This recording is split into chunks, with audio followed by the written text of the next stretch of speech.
Hey, how's everyone doing? I hope you're all doing good today.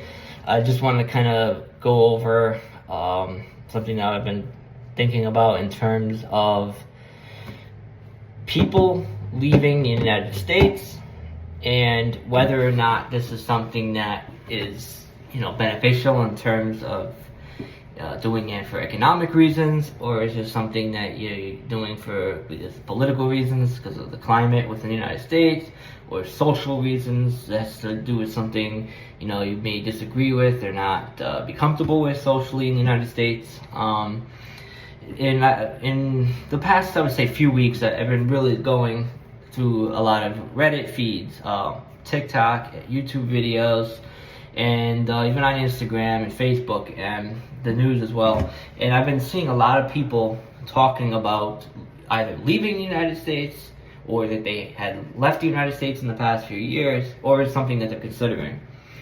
And when we really think about leaving the United States, it's not just as simple as, packing a bag, jumping on a plane, and, getting a visa in another country. It's very difficult, especially now. More so, I would say, in countries like Canada or in European Union. Very, different than in the past. And while it may be something that many people are considering or would like to do, it's not as easy as it's kind of made out to be. But we're gonna just go over today. Is this something that is worth it in the next maybe year, 5 years, 10 years down the road? So let's get into it. First of all, why would people want to leave the United States and move elsewhere? Well, there's really three, primarily two, but we'll talk about the third. First, economic reasons. Second, political reasons. Third, I mentioned this about a minute earlier, social reasons. So, economic reasons. Economic growth in the United States is not as strong as it has been in the past, of course. I mean, it makes sense. We are grown to the world's largest, second largest, depending how you look at it, economy. So, of course, we're not starting from the bottom. We're not a country like Poland or a country like Vietnam or, Cambodia or United Arab Emirates that, it's still growing. There's still a lot of potential left. We're, a fully matured economy. So it makes sense, of course, growing between 2 to 4% a year. It's nothing miraculous, but we are growing. And we're not doing as bad as places like United Kingdom, which is seeing below 2% growth. So it makes sense, I guess, moving to a country that maybe there's more economic potential in the future or job opportunities that could open up. And we all know the job market here in the United States is not that great at all, especially here in Connecticut. Very bad, absolutely terrible. Many of the jobs are, sub 50,000 a year, and this is for, jobs, even jobs with college degrees. I mean, you get right out of college, if you don't have 2 to 5 years experience already off your belt, which is probably impossible when you're a new graduate, you're gonna have a very hard time getting a job. Fast food jobs, sales jobs, like commission-based sales jobs or retail jobs, that's, kind of like the bulk of a lot of jobs. And then, of course, and if you're, a therapist or a social worker, there's a lot of jobs. We have a big court system here, criminal justice system. They're always hiring police officers, etc. But enough of that. Pretty much what I'm trying to say is not that many jobs. So yes, it's tough. Economic reasons. We've had inflation because of COVID. We had COVID economic problems. Obviously right now dealing with the government shutdown. Then we can go to political reasons, of course.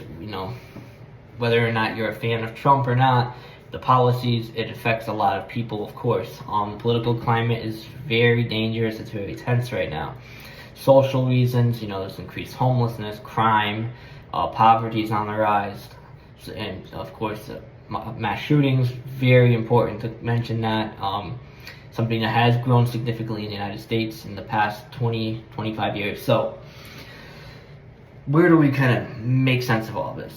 Is this why you want to leave the United States, or is there other reasons that I didn't list? But these are like the primary reasons why people are kind of looking at it saying, I'm tired of working 60, 70 hours a week just to pay bills, and then, there's all this crime and there's poverty and homelessness, political situation isn't going anywhere, laws and administration is becoming more authoritarian. I think it's time to move. And that makes sense completely. But the thing is, how do you go from this, making that decision, I don't like any of this, and then going and saying, well, I'm going to move to the European Union and settle down in Switzerland or in Poland or Hungary or whatever, going to Vietnam or Thailand, or, I want to settle down in Dubai in the United Arab Emirates, or I want to go move to, Brazil, whatever the case is. So, of course, without significant financial resources or a job lined up in those countries, it's very difficult to just say, I'm going to pack my bags and go. Of course, and people have ties, you have family, you have friends, you may already be at a job, or, you may have a car, or you have a mortgage, or what. So, it's very hard to just say, I'm going to do this. So that's why it's imperative that you sit down and you say, hey, okay, maybe we'll do this in the next year, or we'll do this in 5 years, or maybe by the time, right now I'm 30, so my plan, I'm giving it a 10-year span. So by the time I'm 40, of course, visiting the United States is not a problem. Okay, if I wanted to come back and say, I want to go to Miami maybe for a couple weeks in the summer, there's nothing wrong with that. Coming back to visit family, or visit friends, or to come vacation in the United States, as long as you're doing it safely, of course, that's, and of course, depending on the situation of the U.S. in 10 years, who knows what could be happening. But, again, for example, me, I give myself a 10-year plan. I want to be out of here by the time I'm 40. So, what do I need to do right now to make that happen? And, for example, my situation could be easier. I don't have a mortgage. Yes, I have a car, I have a job, I have, family and whatnot, but I don't have a mortgage, so I don't have any significant thing that's tying me down, or I don't have a six-figure debt or $50,000 student loans. I have, so I mean, everybody's situation is different. So again, if you're in a more significantly financially strained situation, then you might want to start focusing, if you can, on that. If you want to take yourself and your family and move elsewhere. And to go move elsewhere, it's definitely depending on if you're a solo, if you have a spouse, or if you're, have a family of 5. How much money do you need to leave? And of course, by yourself, I mean, maybe $20,000, $30,000 to start with. If you have a college degree, that could also benefit you, maybe make it a lot easier to get a job. Do you speak foreign languages? I mean, if you're going to move to France, or you're going to move to Poland or Greece, I mean, wherever you're going to move, you need to know how to speak that language. I mean, no one's saying you need to have, you need to be on a college level in terms of understanding the language, but you need to have a pretty good grasp. For example, myself, I speak Spanish, I speak Portuguese and French, some Italian, some Hungarian, so I could easily maneuver in the European Union or in Latin America. But again, make sure you have a grasp on a language, a foreign language, if you're going to move to that country, and start learning now. I mean, if you have 5 years or 10 years until you're going to move. So make sure you start working on that today, as soon as possible. I mean, of course, there's Duolingo, there's books. Find a source, start learning. And again, the financial part. If you're by yourself, maybe 20, 30, 40,000 is good for one person. But if you have a family, you may need, well over, 50, 100,000 to kind of get set up out there, get a rental for, pay it down for a year. You need to at least have a year's worth of expenses covered so that you have a good amount of time to find a job. You have to really plan this out. This isn't just pick up your bags and run next week. So, and of course, if you have any people over there that connections, whatnot, maybe that makes it a lot easier. If you can find a job before even moving there, you can even try to get like a work visa. So you have to get that all settled out as well. So you have to be able to be in that country legally past, I mean, if you're an American citizen, you're gonna have 90 days. You gotta make sure your legal status is in check. So make sure. And of course, if you have any problems in the past, it may disqualify you. So make sure you don't have a criminal record or, all of that. So I'm just laying down the basics. Essentially, moving, in my personal opinion, is something that I think is a necessity, considering the state of our country. And it wouldn't be better even if we switched administrations right now. So people may say on the right, there's nothing wrong with this administration, but hey, if a left-wing government comes in, I'm leaving. Or people in the left may say, hey, I'm leaving because of this. It doesn't matter. The United States is completely torn apart in terms of its political climate, and no matter what side gets elected at this point, it's not going to be any better. The damage is done.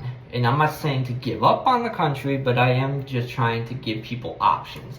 Because, with both sides in the political scape, politician-wise, refusing to kind of get together and to mend the problems that our country is dealing with, they just make things worse. So, and then you have the entire, the corporate climate and how jobs are so terrible, the benefits are terrible, the healthcare is so expensive here. I mean, it's not something we want to raise a family. The American dream is not quote unquote dead, but it is dying. It is in need of serious help, but it's not getting that help. I know, again, we have a large, almost $2 trillion budget deficit.